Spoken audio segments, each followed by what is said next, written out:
Avec ce soir, Maya Anaïs Sayed-Hagen. Bonsoir à vous. Bonsoir. Pour les 100 jours de l'administration Trump, les différents membres de son équipe ont enchaîné les interviews, dont Robert F. Kennedy Jr., le secrétaire à la santé américain. Un habitué des théories du complot, qu'a-t-il déclaré ?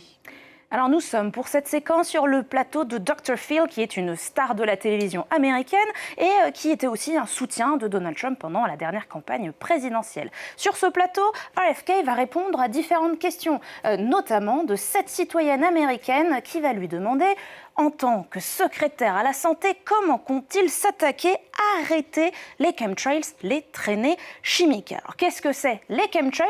Eh bien, c'est ce qui se cacherait derrière cette photo dans le ciel. Vous voyez des traînées qui seraient chimiques, traînées qui seraient donc émises par les avions dans le ciel. C'est une théorie qui date des années 90 et qui disent que ces traînées dans le ciel seraient pleines d'agents chimiques, comme par exemple de l'aluminium. Alors pourquoi ? Eh bien, en fonction des différentes variantes de cette théorie du complot qui a largement été débunkée, y compris par nos soins, par les observateurs, eh bien, il s'agirait d'empoisonner les citoyens pour limiter la population, pour leur vendre aussi des médicaments ou encore pour contrôler leurs esprits. Alors ça, encore une fois, c'est une théorie du complot, mais le secrétaire à la santé, il ne va pas démentir.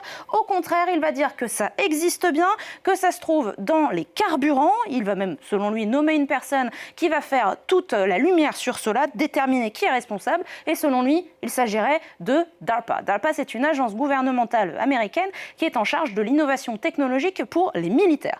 Au final, ces propos, c'est pas très surprenant parce que tout secrétaire à la santé qu'il est, eh bien, en août dernier, RFK s'était déjà exprimé sur le sujet. Il avait répondu à cette publication sur X avec une fausse vidéo d'un prétendu lanceur d'alerte qui serait un pilote au sujet des chemtrails. Et il avait répondu « Nous allons arrêter ce crime ». Plus de 5,6 millions de vues pour ce commentaire. À l'époque, Donald Trump avait juste répondu qu'il était très fier de l'avoir dans son équipe. Alors, est-ce que RFK vient d'avouer publiquement que l'État américain empoisonnait ses citoyens ? Eh bien non, c'est toujours faux. Cette théorie du complot vieille de 30 ans est toujours fausse. Les traces que vous voyez dans le ciel, c'est tout simplement de la condensation qui est créée donc par les avions au bout des ailes de l'appareil ou encore en sortie de réacteurs. Et de nombreuses études se sont penchées sur le sujet, sur cette théorie du complot vieille, encore une fois, de plus de 30 ans et l'ont déterminé, l'ont affirmé. Non, ce n'est pas vrai. Ça ne tient pas. Plus de 100 000 avions parcourent le ciel tous les jours.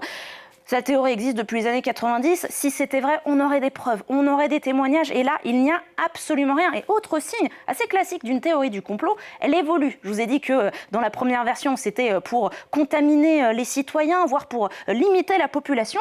À la faveur de catastrophes naturelles récentes aux États-Unis, on a pu voir des élus républicains MAGA affirmer que ce contrôle du climat serait imputé à l'administration Biden via les chemtrails, donc pour créer par exemple des tempêtes qu'ils enverraient sur les régions qui votent républicains. On vous en parlait ici. Là aussi, c'est faux. Ce qu'on sait par contre, ce qui est vrai, c'est que l'aviation est responsable d'une partie du réchauffement climatique d'origine humaine.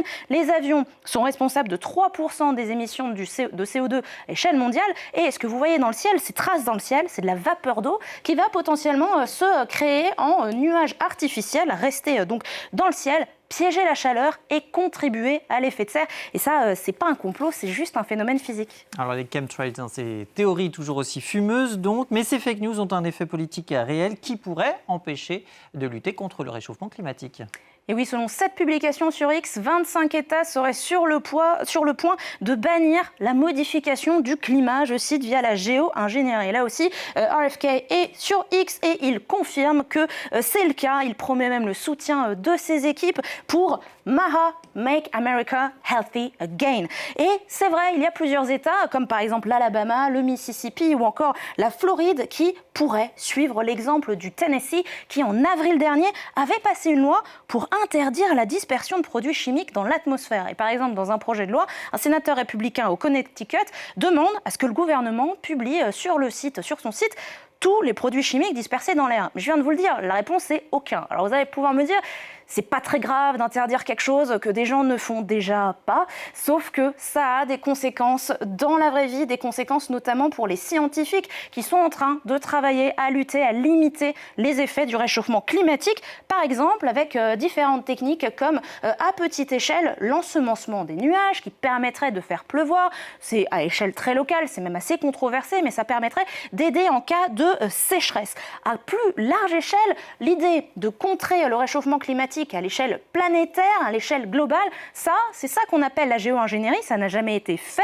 actuellement, réellement, mais ça permettrait par exemple de bloquer une partie des rayons solaires en injectant très haut dans la stratosphère des particules qui créent une sorte de crème solaire, de protection solaire pour la Terre. Encore une fois, tout ça n'a pas encore été mis en pratique, c'est juste des théories scientifiques, mais ça fait déjà parler beaucoup sur les réseaux sociaux. Une étude a montré que 60% des messages sur ces technologies étaient conspirationnistes. Merci beaucoup Maya. Anaïs Yatagan pour Info ou Intox. Vous restez avec nous à la suite de l'actu 360 dans quelques minutes.